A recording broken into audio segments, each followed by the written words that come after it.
Mending Walls by Robert Frost. So this video is an analysis of Mending Walls by Robert Frost. So Mending Wall by Robert Frost is a poem that explores the dynamics of human relationships and the boundaries people create. The speaker and the neighbor meet annually to repair a stone wall that separates their properties. The speaker questions the need for the wall, while the neighbor emphasizes tradition and the adage, "Good fences make good neighbors." The poem delves into themes of division, tradition, and the tension between openness and isolation. It subtly critiques the necessity of physical and emotional barriers in human interaction. Now we are going to talk about the point of view of the poem. So the poem Mending Wall by Robert Frost is written from a first-person point of view. Now here, the speaker, who is one of the neighbors, directly shares their thoughts, observation, and experiences with the reader.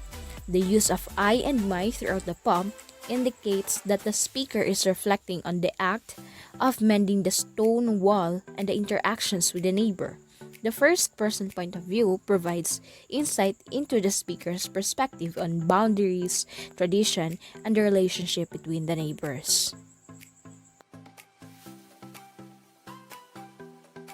So at this very moment, I am showing you the colors that I have used in annotating the poem. So as you can see, there are different colors and this corresponds to different kind of topics. So I want you to remember and please be guided by these colors, as this will also guide you as we delve deeper to the analysis of the poem.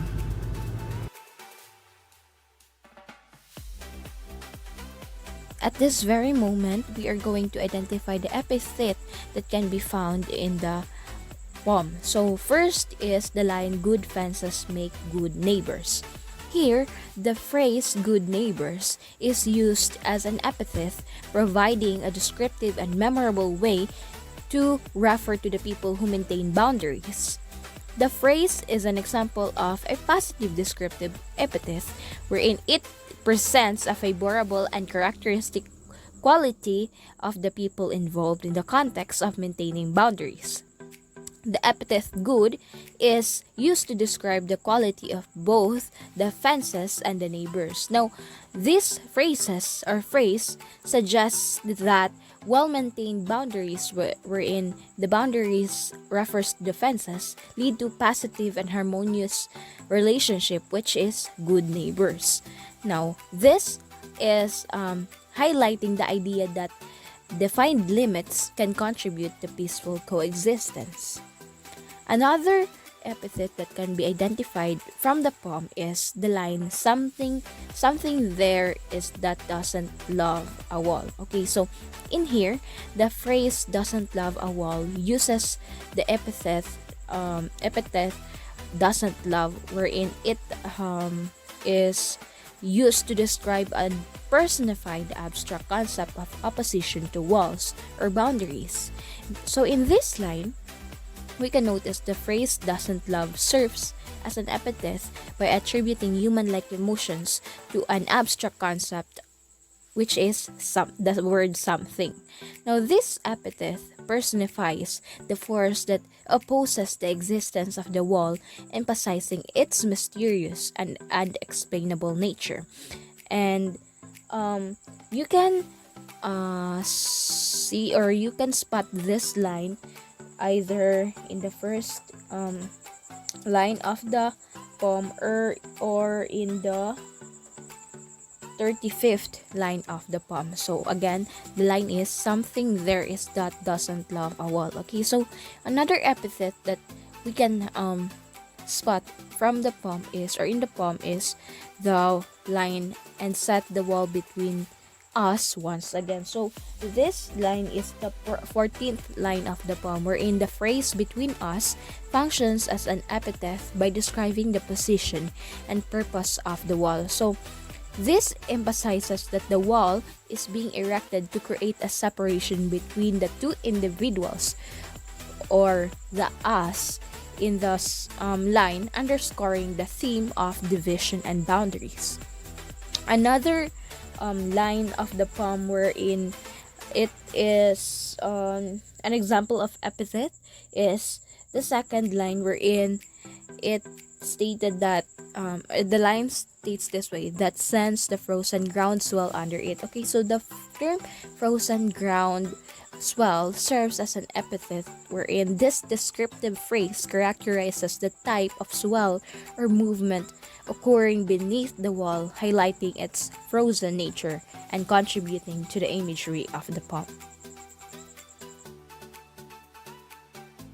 So now we are going to proceed to the graphological deviation of the poem. So first example is, before I built a wall, I'd ask to know. This can be found, or this is the 32nd line of the poem. So in this line, the deviation occurs through the omission of the apostrophe in I'd, wherein it is a contraction of the word or the phrase I would. Now, the absence of the apostrophe creates a visual and phonetic disruption, deviating from standard grammatical form. And this deviation draws attention to the speaker's informal tone and adds a sense of authenticity and colloquialism to the line. Another example is the line, he moves in darkness as it seems to me. So this is the 41st line of the poem. So in this line, the omission of the comma before the phrase as it seems to me disrupts the typical punctuation pattern, and this deviation affects the flow of the sentence, adding emphasis to the speaker's observation of the neighbor's behavior.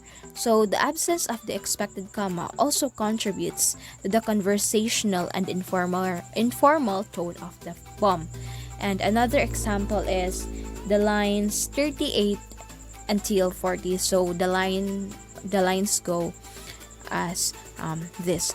I see him there, bringing a stone grasped firmly by the top, in each hand like an old stone savage arm. So in this lines, the unconventional line breaks, which is obvious as we see it, create pauses that emphasize the imagery of the neighbor carrying stones and contribute to the rhythm of the description.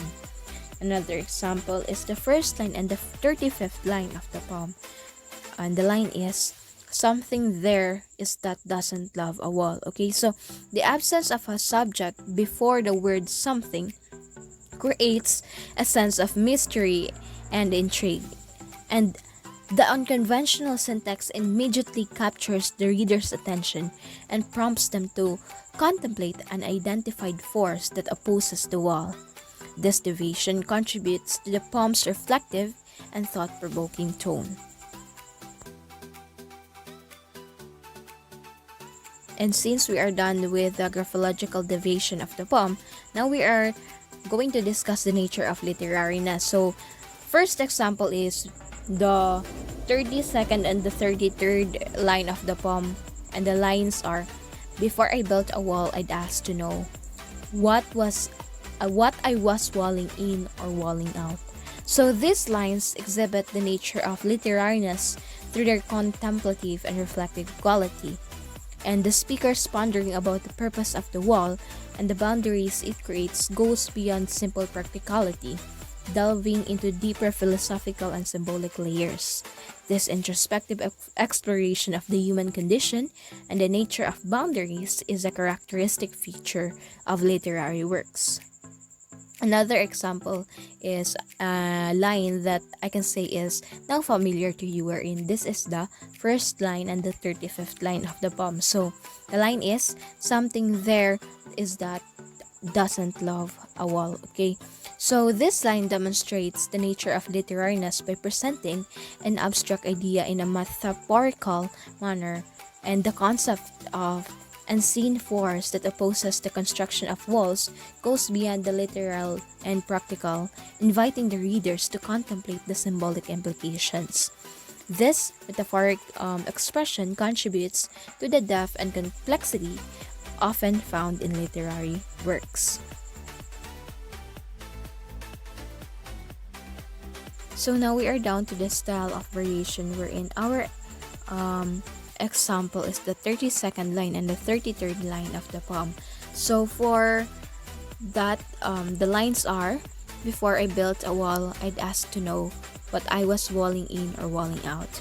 So in these lines, the repetition of the phrase walling in or walling out reflects lexical variation. So the deliberate use of the same phrase with a slight change in context emphasizes the contemplation of the purpose of the wall from two perspectives. First is what it encloses, wherein it represents the message of walling in, and what it excludes, wherein it represents the message of walling out. So that's it for our lexical variation. So now we are to discuss the syntactic variation of the poem. So our example, or the line that is an example of syntactic variation, is the line "stay where you are until our backs are turned."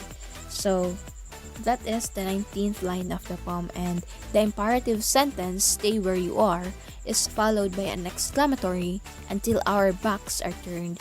So the variation in sentence structure, imperative followed by exclamatory, creates a sense of urgency and command, highlighting the speaker's directive to the listener. So I hope that you have grasped the important points of our example for syntactic variation. So now we are down to the phonological variation, and the line that is an example of that is the 4th line of the poem, wherein the line is "and makes gaps even two can pass abreast." Okay, so the alliteration in "gaps even two" emphasizes the G sound, creating a rhythmic and auditory effect, and the use of alliteration contributes to the musical quality of the line and draws attention to the gaps in the wall. So that's it for the phonological variation. For the morphological variation, we have the line "bringing a stone grasped firmly by the top." Okay, so that is the 39th line of the poem. So the participle "grasp" demonstrates morphological variation by using the suffix ed, or the id, to indicate the past tense. Now, this choice of morphological form adds details to the action of bringing the stone and contributes to the vivid description. For our phlegmatic variation, we have the lines "good fences make good neighbors." Okay, so this can be spotted as this 27th line and the 45th line of the poem. So this line employs pragmatic variation through its declarative form, and the straightforward assertion carries a pragmatic implication that well-defined boundaries contribute to the harmonious relationships. The statement reflects a pragmatic viewpoint on social interactions and boundaries. So that's it for our pragmatic variation. Now for our semantic variation, we have again the 1st line and the 35th line of the poem, wherein the line is "something there is that doesn't love a wall." Okay, so the use of the word love in the context of an abstract concept, wherein the word "something" in the line introduces semantic variation. So by attributing human-like emotion to an intangible force, the line creates a metaphorical layer of meaning that invites the reader to interpret the opposition to the wall in a broader sense. So that's it for our semantic variation. Now, lastly, we have the discourse variation. So throughout the poem, the dialogue between the speaker and the neighbor constitute discourse variation. The alternating perspective and voices contribute to the development of the theme and provides insights into the differing viewpoints of the wall's significance. Okay, so that's it for the styles of variation of the poem. Now, to spot the lexical collocation of the poem, we have again the lines 32nd and the line 33rd of the poem. "Before I built a wall, I'd ask to know what I was walling in or walling out." So in this line, the phrase "walling in" or "walling out" is an example of lexical collocation, and the words "walling" and "in" naturally come together to form common expression indicating the action of creating a boundary similarly to walling and out, collocate to express the act of enclosing or separating something. So the combination of these words creates a familiar and coherent phrase that conveys the idea of constructing a wall. Another example is the line "and set the wall between us once again." Between us once again. Okay, so this is the 14th line of the poem. Okay, so in this line, the phrase set the wall is an example of lexical collocation wherein set and wall naturally come together in this context to describe the action of constructing or placing the wall. So this collocation contributes to the imagery of building the physical barrier between the two neighbors. Another example from the poem is the line "good fences make good neighbors." So in this line, the phrase "good fences" is an example of lexical collocation wherein the word "good" and the word "fences" frequently appear together to signify well-constructed or effective boundaries. Now, this collocation reinforced the idea that well-maintained boundaries contribute to a positive neighborly relationships. So that's it for the lexical collocation of the poem. And now we have the comparative textology. So again, our first example is the first line of the poem, or the 35th line of the poem. Something there is that doesn't love a wall. So this line can be considered a comparative textology reference to the broader theme of nature's opposition to confinement or division. So while not a direct reference to a specific text, it alludes to the idea that a natural force resists the creation of barriers, which is a concept found in various literary and philosophical works that explore the relationship between humanity and natural world. Another example is the line "He is all pine and I am an apple orchard," or yes, orchard. So this is the 24th line of the poem, and it can be considered as an example of comparative textology. So this line draws a comparison between two individuals using the images of pine and apple orchard. So the comparison highlights the differences between the speaker and their neighbor, emphasizing distinct characteristics and qualities. This type of figurative language, where one thing is compared to another for rhetorical effect, falls under the realm of comparative textology or intertextuality. Another example from the poem is the line "and some are loaves and some so nearly balls." So this is the 17th line of the poem, and this is another example of comparative textology. So in this line, the speaker compares the shape of fallen snow to different objects, loaves and balls. So this comparison serves to vividly describe the variation or the various forms that the snow takes on the wall. So adding visual and sensory details to the poem. Now, the act of likening one element to another for descriptive purposes falls within the realm of comparative textology. So that's it for the comparative textology of the poem. So that's all for the annotation and analysis of Mending Wall by Robert Frost, and I really do hope that you have learned something from that annotation. And also, I would like to ask for an apology in advance if there are some inaccuracies in the annotation. So that's it. Thank you for listening. God bless.